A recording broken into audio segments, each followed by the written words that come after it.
Hey guys, and welcome back to another episode of my Bought Unseen series. Today is the day, it's the one you've all been waiting for. It's time for the final house tour, house walkthrough. Let's take a look.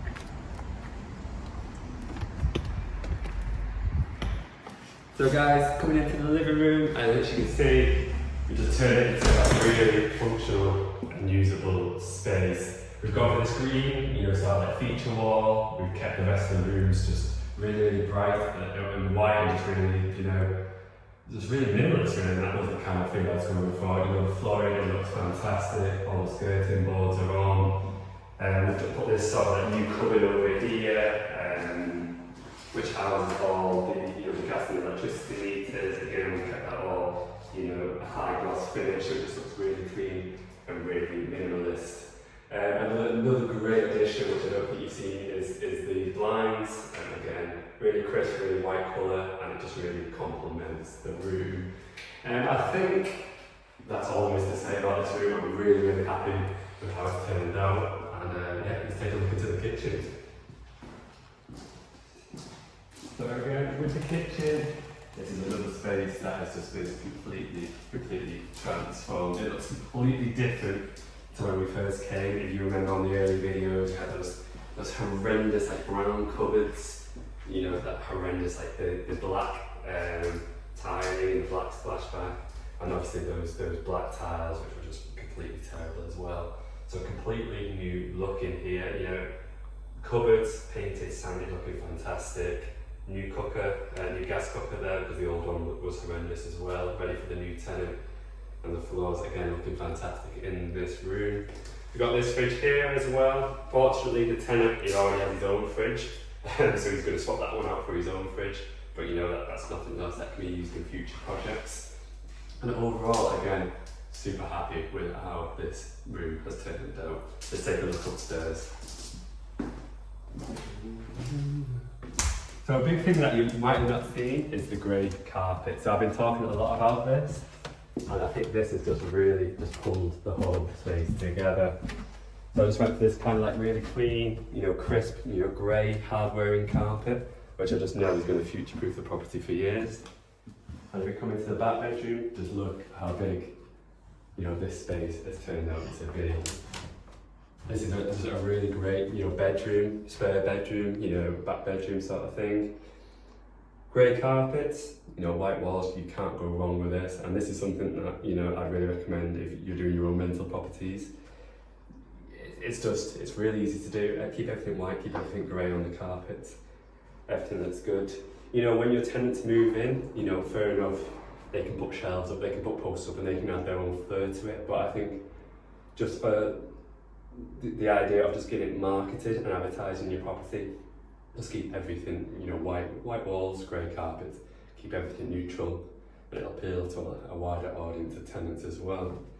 So we'll go across the hallway, and we'll go into the bathroom. We saw in the early videos that the bathroom, it was already in a good condition. So thankfully, I didn't have to spend too much time, too much effort making it nice. I'd say the only thing that's really been done here is obviously the walls.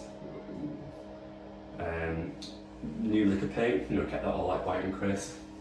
Deep cleaned the shower, and changed a few of the fittings as well.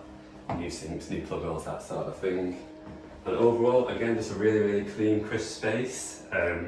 When the tenants came, when I did the viewing days and the tenants were coming on viewing, everybody really liked the bathroom as well, and it was a big selling point of the property. So yeah, again, another great room, really happy how it turned out.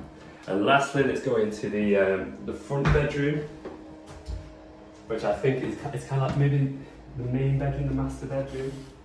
And again, very similar to the back bedroom. White walls, gloss skirting walls, and this grey carpet throughout. It pretty much looks identical to the back room in terms of the finish and also the sizes as well. So I think if you're going to get involved in sort of terraced properties built, in the early 1900s, you're going to get this sort of like dichotomy really, where some bedrooms will be 3 bedrooms. So it'll be one big, large bedroom at the front and 2 smaller box rooms at the back, or some properties will have 1 big bedroom at the front and 1 big bedroom at the back. so you can get the 2 or the 3 bedrooms. And I think in terms of, you know, if you're thinking of buying a rental property, a terrace property like this, and you're trying to figure out whether you should, you know, go for the 2 bedroom or 3 bedroom, some of the feedback I had from the tenants and the viewings is that they did actually prefer the 2 larger bedrooms rather than the 1 larger bedroom with the 2 box rooms as well.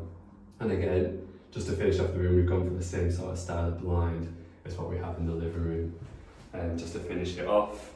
So yeah, so overall, again, just super happy with how this room turned out. The bedrooms were a big selling point for me, you know, when I got the house basically, and I remember doing the original house tour, being a bit surprised at how big the bedrooms were. So super happy at how they turned out.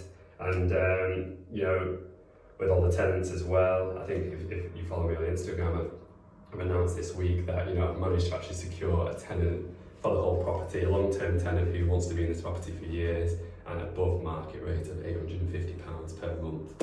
So, which was £100 more than what I thought I was first going to get for the property. So overall, guys, I'm so happy. The project is finally done. We've still got a little bit of work to do in the back garden, and obviously that's going to take a few more weeks because it turned out to be a bit of a bigger job. But so happy that the interior is finished. And yeah, overall, I want to know what you guys think of it. Leave some comments down below. You know, make sure you like the video, and if you're not already subscribed to the channel, make sure you do so. I think if there's tons of people watching the episodes who aren't subscribed to the channel, and you know, come on guys, look at this project I've done from start to finish for you. Really is good content. So yeah, make sure you subscribe to the channel. Thanks, and I'll see you next time.